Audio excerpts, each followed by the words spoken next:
है हमारे YouTube channel one Mukesh Yadav पर और आप देख रहे हैं सामान्य दिन वैकल्पिक विश्लेषणात्मक। चलिए शुरू करते हैं। पहला प्रश्न, भारतीय राष्ट्रीय कांग्रेस का प्रथम अधिवेशन किसकी पदावधि में हुआ था? Lord Curzon, Lord Dufferin, Lord Lytton और लॉर्ड हेस्टिंग्स।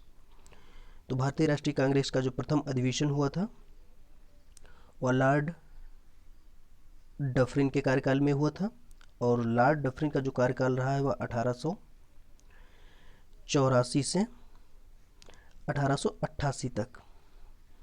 अगर बात करें भारतीय राष्ट्रीय कांग्रेस की, तो भारतीय राष्ट्रीय कांग्रेस की जो स्थापना हुई थी वह 28 दिसंबर 1885 को हुई थी और इसकी स्थापना की थी A.O. ह्यूम ने। और लॉर्ड डफरिन के जो कार्यकाल में हुआ था वह Bengal tenancy act, Awadh tenancy act और पंजाब टेनेंसी एक्ट भी पारित हुआ था। लॉर्ड कर्जन, तो लॉर्ड कर्जन का जो कार्यकाल रहा है 1899 से 1905 तक रहा है। 1905 तक इसका कार्यकाल रहा लॉर्ड कर्जन का और इसके कार्यकाल में सिंचाई आयोग,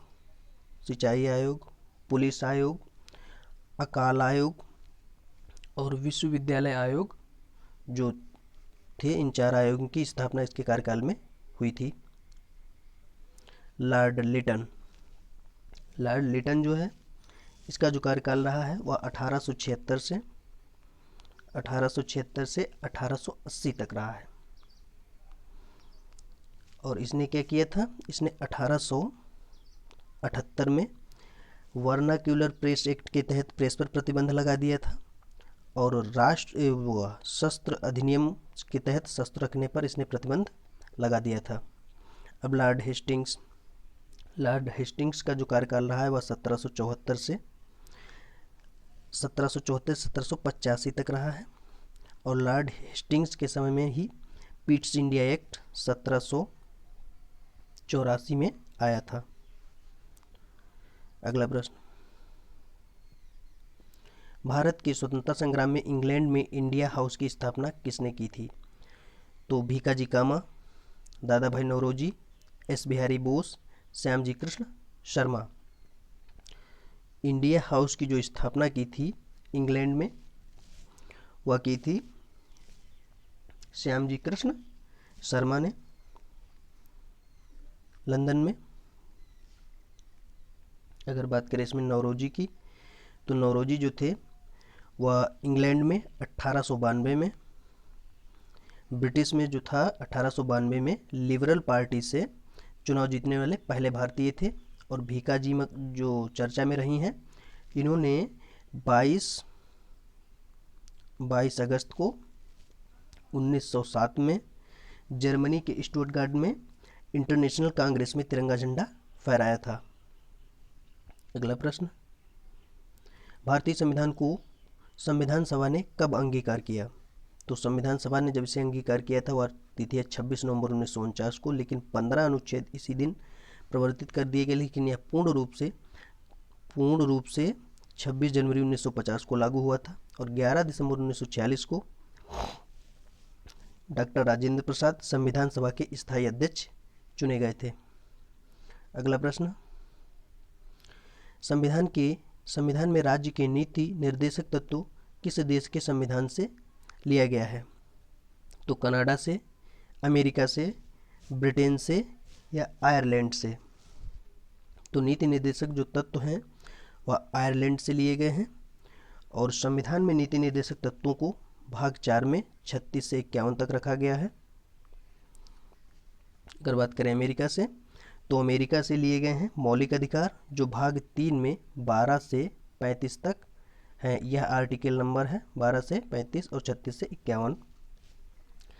कनाडा से जो भारतीय संविधान में उधार चीज़ें ली गई हैं वह संघात्मक विशेषता है और ब्रिटेन से जो ली गई है वह संसदात्मक प्रणाली ब्रिटेन से ली गई है। अगला प्रश्न, दिल्ली से दौलताबाद राजधानी के स्थानांतरण का आदेश दिया था सुल्तान फिरोज तुगलक ने, सुल्तान गयासुद्दीन तुगलक ने, सुल्तान मुबारक ने, मोहम्मद बिन तुगलक ने? तो जो दिल्ली से दौलताबाद राजधानी स्थानांतरण की थी वह मोहम्मद बिन तुगलक ने की थी। और तुगलक वंश जो था तुगलक वंश 1320 से रहा है 1398 तक, और इसका संस्थापक था गयासुद्दीन तुगलक। उसके बाद आया मोहम्मद बिन तुगलक, और उसके बाद अंतिम जो आया उसके बाद गयासुद्दीन तुगलक, फिर मोहम्मद बिन तुगलक, फिर रहा है फिरोज तुगलक। तो गयासुद्दीन तुगलक एक ऐसा शासक था जो नहरों का निर्माण करने वाला प्रथम शासक था, गयासुद्दीन तुगलक। उसके बाद मोहम्मद बिन तुगलक ने कृषि विभाग के लिए अमीर ए कोही नामक एक विभाग की स्थापना की थी, और फिरोज तुगलक ने एक ऐसा मुसलमान शासक था जिसने ब्राह्मणों पर सर्वप्रथम जजिया लागू किया था। अगला प्रश्न, आगरा शहर की स्थापना किसने की थी? बहलोल लोदी, फिरोज तुगलक, खिज्र खां या सिकंदर लोदी? आगरा शहर की जो स्थापना की थी वह सिकंदर लोदी ने की थी। और लोदी वंश है, लोदी वंश का जो कार्यकाल रहा है वह 1451 से 1526 तक रहा है। और लोदी वंश का जो संस्थापक था वह बहलोल लोदी था। और फिरोज तुगलक ने जो किया था वह 5 नहरें बनवाकर इसने सिंचाई कर लागू किया था, जो उपज का 1/10 भाग लिया करता था। और खिज्र खां सैयद वंश का संस्थापक था, और सैयद वंश का जो कार्यकाल रहा 1414 से 1451 तक रहा है। अगला प्रश्न, किस शासक ने ईस्ट इंडिया कंपनी को दीवानी प्रदान की थी? तो जो दीवानी प्रदान करने वाला शासक था वह फारुखसियर, शुजाउद्दौला, शाह आलम प्रथम या शाह आलम द्वितीय। तो फारुखसियर ने की थी, जो कि एक उत्तर मुगलकालीन शासक था।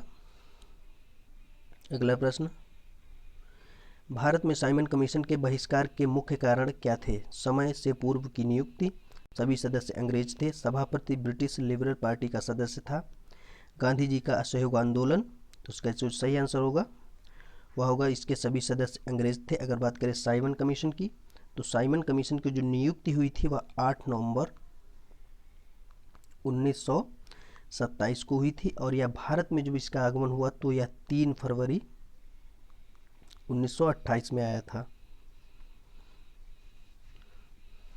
अगर बात करें इसमें असहयोग आंदोलन, तो महात्मा गांधी का जो असहयोग आंदोलन था यह 1 अगस्त 1920 को शुरू हुआ था। अगला प्रश्न, भारत में द्वैध शासन प्रारंभ किया गया गवर्नमेंट ऑफ इंडिया एक्ट 1935 से, मार्ले मिंटो सुधार से, मॉन्टेग्यू चेम्सफोर्ड सुधार से, साइमन कमीशन योजना से? तो जो भारत में द्वैध शासन की शुरुआत हुई थी वह मॉन्टेग्यू चेम्सफोर्ड सुधार से हुई थी, और इसकी जो स्थापना हुई थी वह 1919 में यह आया था। और इस द्वैध शासन का जो जनक था वह लियोनस कार्टियस था। और मार्ले मिंटो सुधार यह 1909 में आया था। इसमें जो था मुस्लिमों के लिए पृथक प्रतिनिधित्व की व्यवस्था की गई थी, मार्ले मिंटो सुधार 1909 में। और जो मार्ले थे ये इंग्लैंड में भारत के राज्य सचिव थे, और जो मिंटो थे भारत में वायसराय थे। गवर्नमेंट ऑफ इंडिया एक्ट यह हुआ था 1935 में। भारतीय संविधान पर इसका सबसे ज़्यादा प्रभाव पड़ा है। और प्रांतीय स्वायत्तता और केंद्र में द्वैध शासन, इस भारत शासन अधिनियम या गवर्नमेंट ऑफ इंडिया एक्ट 1935 की ही देन है। प्रांतीय स्वायत्तता और केंद्र में द्वैध शासन जो हुआ था वह 1935 से संबंधित है। अगला प्रश्न,